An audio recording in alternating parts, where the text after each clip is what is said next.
বাউফলে সব জায়গায় আমরা যাওয়ার চেষ্টা করছি। আজকে বগা ইউনিয়নের এই বাজারে আমরা এখন এসেছি। বাজারের বাজারবাসী যারা, তাদের সাথে দেখা হয়েছে। আমরা এখন আমাদের এটা একটা বাংলাদেশ জাতীয়তাবাদী দলের এখানকার অফিস। আমরা এটাই আমাদের সৌন্দর্য। আমরা আসছি, ভাইয়েরা অত্যন্ত আন্তরিকতা দরদের সাথে আমাদেরকে এখানে তারা গ্রহণ করেছেন। আমরা হাতে হাত মিলিয়েছি, আমরা বুকে বুক মিলিয়েছি না শুধু, আমরা মনে করি যে আমরা এভাবে বুকে বুক মিলে কাঁধে কাঁধ মিলিয়ে আমাদের বাউফলে আমরা এগিয়ে যাবো ইনশাআল্লাহ। কারণ বাউফলে তো আসলে আমরা সবাই মিলেই বলার চেষ্টা করতেছি, একটা জাতিকে এগিয়ে নিয়ে যাওয়ার জন্য সবচেয়ে বড় শর্ত হচ্ছে ঐক্যবদ্ধভাবে কাজ করা।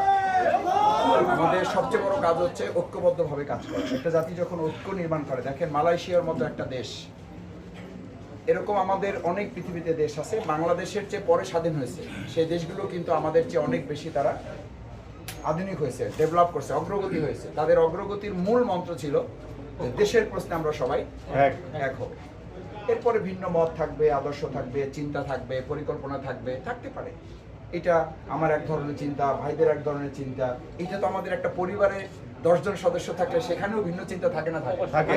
এতে কি পরিবার ভেঙে যায়? না, থাকে না।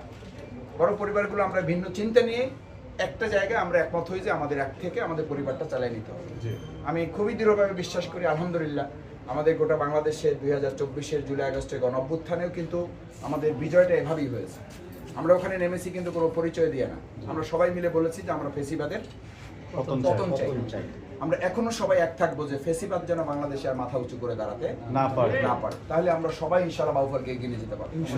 এই প্রশ্নে আমরা যদি সবাই এক থাকি, ইনশাআল্লাহ আমাদের বাউফলকে কেউ দমিয়ে রাখতে পারবে না। আমরা সবাই মিলে চেষ্টা করলে বাউফল থেমে থাকবে না। বাউফলকে একটা শিক্ষিত জাতি বলা হয়, শিক্ষিত জনপদ। এখনো আমাদেরকে বাউফল বলে যে আপনাদের ঘরে ঘরে মাস্টার্স পাস আছে, এটা বলে, কিন্তু বাউফল মানে হলো ঘরে ঘরে মাস্টার্স পাস। তো আমি আশা করব যে এরকম শিক্ষিত, যে জাতি যত শিক্ষিত আমাদের শুনে থাকি বা জেনে থাকি, সেই জাতি তত উন্নত। তাহলে আমরা যদি শিক্ষিত বাউফল হই, তাহলে অবশ্যই উন্নত বাউফল হবে। কিন্তু এই যে দেখেন, আজকে ভাইয়েরা তো আমার চেয়ে আরো ভালো বুঝবেন, এলাকার আপনারা সম্মানিত নাগরিক এবং এখানে আপনারা একটা দলীয় নিশ্চয়ই দায়িত্বের সাথে আছেন। আমরা একটা দলের পক্ষ থেকে আসছি। এই রাস্তার দিয়ে আমি মোটরসাইকেল নিয়ে আসতে গিয়ে খেয়াল করলাম যে গাড়ি তো দূরের কথা, মোটরসাইকেল চালানো কঠিন শুধু না, মানে হেঁটে আসাটাও অনেকটা কঠিন। কারণ বিগত 15 বছর সবাই, মানে যে দল ক্ষমতায় ছিল, তারা ব্যক্তির চেয়ে আমাদের এই জনগণকে তারা অগ্রাধিকার দিতে পারে না।